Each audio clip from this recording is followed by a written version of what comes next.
Here we are on our class schedule, and what I want to cover today is what we're working on for step 3, and we're going to be working on a paper, but I also want to talk a little bit about what we've been doing for step 1 and 2 with Delicious and other social media tools as well. So here we go. First off, I want to thank those people who have sent me their Delicious usernames: Maggie, Tima, Julie, Renee B, Brittany, Heather, Carly, and Ashley. Thank you. I have those. I've subscribed to you. I'm following you in Delicious. I'm going to show you that in just a little bit. And speaking of Delicious, my intention with Delicious is to demonstrate one way that we can collaborate on research, and we're going to use that specifically for this paper. So if you're wondering, some people like Delicious, some people are kind of, do I really want to use this? The point is this, that we want to work together as a team in doing research for the paper, and we're going to use Delicious to do that. So how? Let me demonstrate. For instance, here I am on my Delicious page, and what I'm going to do is I'm going to show you, just load my page, and you can see the most recent bookmarks I've made. So I have bookmarks. If I scroll down, I see the various resources I have on my Delicious account. And one question came up is, how do you follow or see each other from class? Well, right now, if you come to my page, you can see that I'm following 10 people, and these tend to be you. There's some other people as well, but there you are. And so if, let's say I'm on Tima's page, if I want to follow her, I just click on the following button. Now it'll say following, or it'll say follow if you are not following them. You just click on it and then you're following them, and then they'll show up down here. So that's how you follow people, and you can see things. But how else does this work? Well, let's say that I'm doing research, and I want to show you the power of tags first off, and then we'll talk about the research. So a thing I want to show you is, if I'm going to say bookmark my page, I'm going to click on my Delicious button, and I'm going to bookmark this page. Now I've already bookmarked it, but I want to show you the power of tagging, because most of you have not used tags yet. What you do is you just type a word here. I just click my cursor in this box, and I will type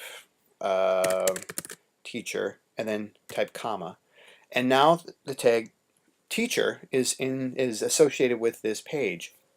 You'll also know that I've been using the tag ECU514, or that I am using this. I'm going to propose that as we do research for the paper, and I'll explain the paper in a moment, that you tag all the resources that you find online ECU514.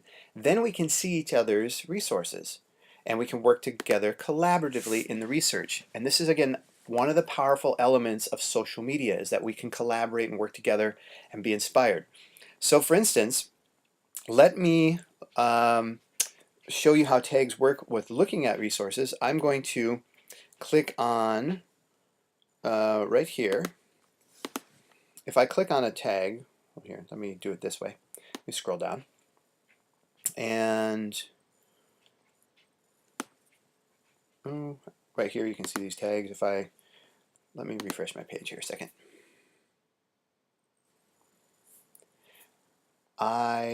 If I click on any one of these right here, I'm going to see only the resources that I have with that tag. But one of my favorite ways to do this is, if I come up here and after my name I type a tag that I'm using, like in this case ECU514, what it's going to do is it's going to look at my account and find all the pages that I tagged with the tag ECU514. And if we scroll down here, you're going to see that I have 3. I have me, I have APA formatting from the Purdue website, and then how to use Word 2007 to automatically do the formatting for your APA, and we're going to talk about that in a little bit. But these resources are here, and if I were to have people in my network, which are you, that have things, check this out. I'm going to use, I know this, I looked at Tima's page and she had a couple bookmarks with the literacy tag, so I'm going to show you how this works. I'm looking at the bookmarks I have with the tag literacy, and then what it does is in my network, let's go down here.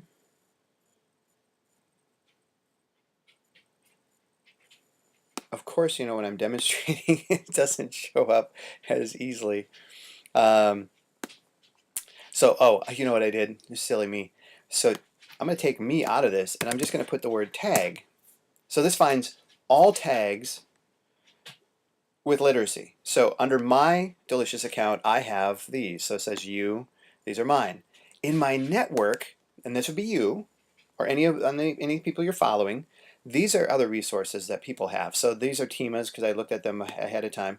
And so she had these two resources in there. And so in my network, and she's part of my network, I see these resources. Now, imagine, if you will, if we're using the tag ECU514, as well as other tags, you can use as many as you want.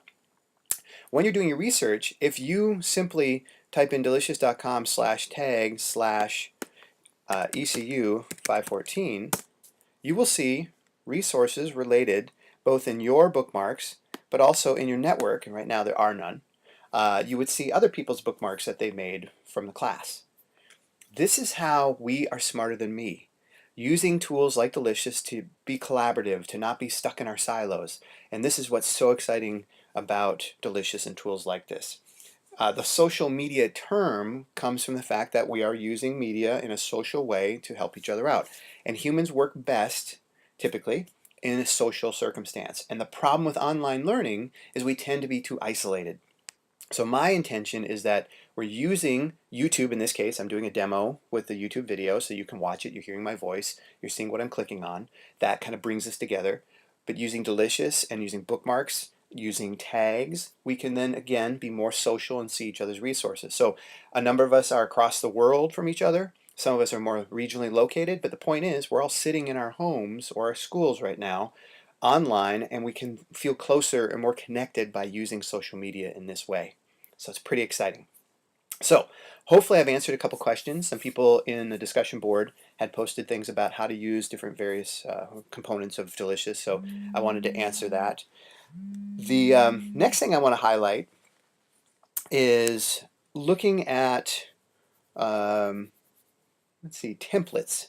So again, if you look at the ECU514 tag, I have a bookmark. Let's go back here. And I'll do it this way, ECU514. And right here it says how to use Word 2007 to automatically format. Welcome to the City University of Seattle Library's tutorial on how to use the APA features of Word 2007.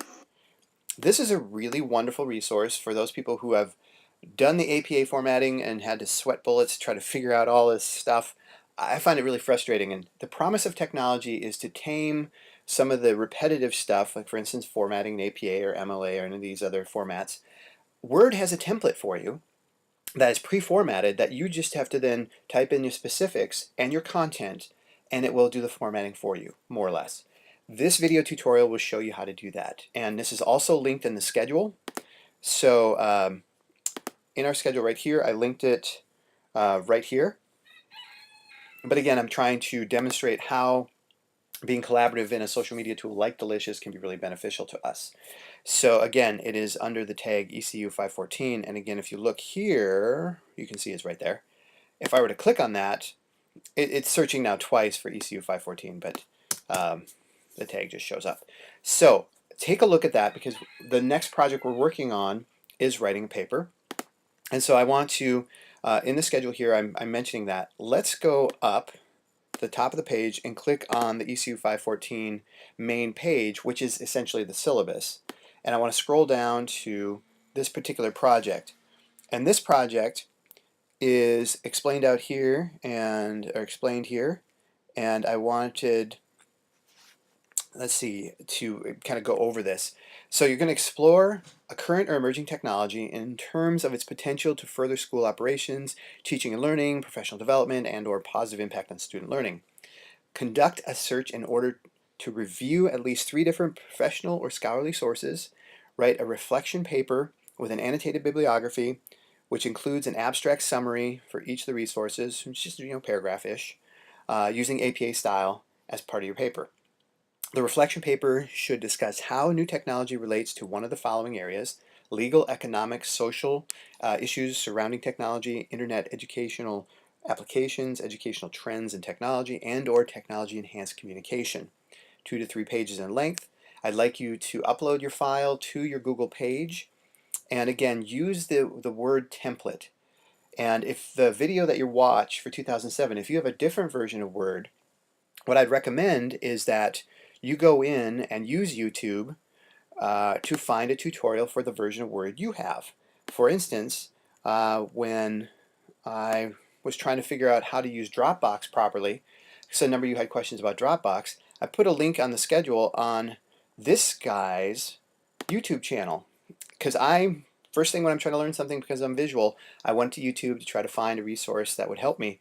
And in looking at the resources, I found one that seemed pretty good, and I found a couple more. But in evaluating, I found this gentleman's channel, and he had 3 really good resources that start with the basics, then everything you need to know, and then essential components. So there's a little bit of overlap, but if you want to know how to use Dropbox better, your investment of time is not too much, but you're working with somebody who obviously knows what they're talking about.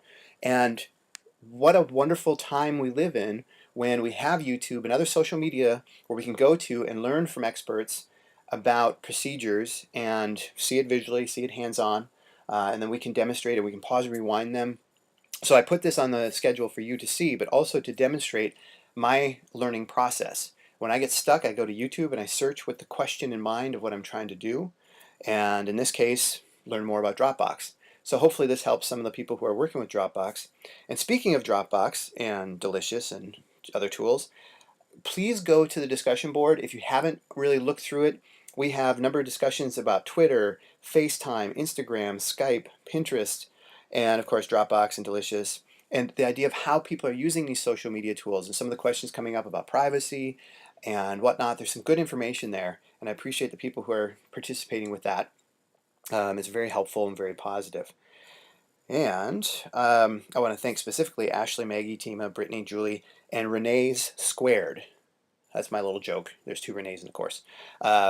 For posting information there and being collaborative and supporting each other. Again, if you haven't seen it, go take a look at it. Really good stuff. All right, lastly for this video, I want to look at steps 4 and 5, which are coming up. We have about a month left in the course. And the 2 other things we're going to be doing is building a presentation for step 4, and in step 5, doing a 1-page research component. It's very simple executive summary. These are detailed out on the rubric, or not rubric, on the syllabus on the main page, which I will scroll down again, and you'll see it's highlighted in red, the various components. The presentation, next week, I'm going to show you some things about presenting that I think you're going to find refreshing and simple, very straightforward, and they're linked on the schedule, but I teach presentation in my day job as a high school teacher. I'm a media instructor, and so I have a lot of resources I'm excited to share about how to present more efficiently, more brain-friendly, and so on. I'll demonstrate that next week, and if you want to get a jump start on this, feel free to do so. And then the executive summary, you can see the details here, and you have some subcomponents right below it here to take a look at. So that's it for this video post. Please email me if you have questions. A few people are still missing a few things. I know you're working on that. I will email you directly and be in contact. Remember, I'm there to support you. If you're stuck, especially with technology, don't suffer alone. We all don't know stuff at any particular time in our life, and technology can be really stressful. And I want you to know that there's no shame, no frustration that should be suffered alone. And there is no shame. I will be there to help you, and I'm happy to do so. Feel free to email me. And thank you again for all the stuff you're posting and getting out there. If you have questions about the paper, let me know. I put a due date on that, if you looked on the schedule, September 2nd, so we'd have 2 full weekends in a week to work on that. And my hope is that people start bookmarking using the ECU514 tag in Delicious, and we can start geeking off each other. Final comment about that, that is collaboration, not cheating. We're gathering resources together to inspire each other. The actual writing of the paper and synthesizing what you've read is the work that's your own. And so that's how I differentiate, collaborative research, great, putting it together, but the distillation of that information through your paper, through your reflections and stuff like that, that's individual. Awesome. Well, nice work, everybody, and we'll be in touch, and I'll see you next week.